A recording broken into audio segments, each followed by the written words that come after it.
This may be the most unpopular opinion that you're going to hear today, but hear me out. So, I think that being offended is a personal problem.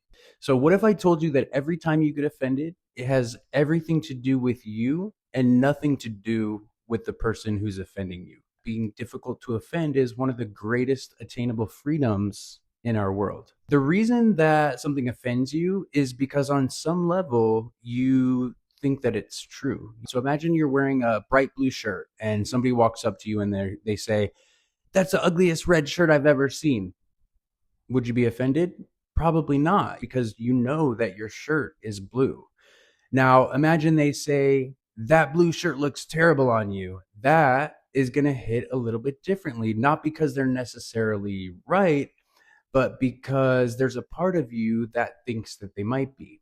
Their words didn't create the emotion, they revealed an unconscious emotion that was already there. You can't please everybody. So you could stand in front of the world and, with the best of intentions, say, "I love every single one of you." And some people would literally be offended. And so, no matter what you say or do, someone's going to dislike it, regardless of your intention. You just can't please everybody. It would be a boring world if you could. So if your goal is to never offend anybody, you are 100% never going to reach that goal.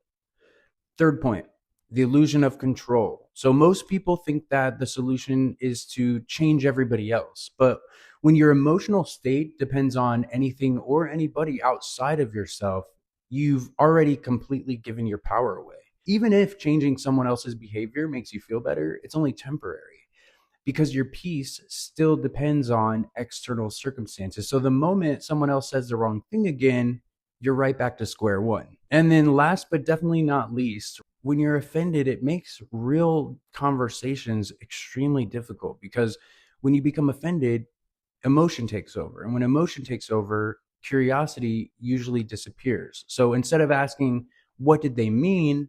we're assuming their intent. So instead of trying to understand, we prepare to defend ourselves. So this definitely isn't about giving people permission to be cruel, right? Kindness and respect still matter. But if we want real freedom, we have to stop expecting the world to protect us from uncomfortable feelings. The greatest power you can develop isn't controlling what other people say, it's controlling how much power their words have over you. Because the moment that your peace no longer depends on everyone else, you become free. So, what do you think? Do you think being offended says more about the person speaking or the person listening? Let me know in the comments. I'm genuinely curious.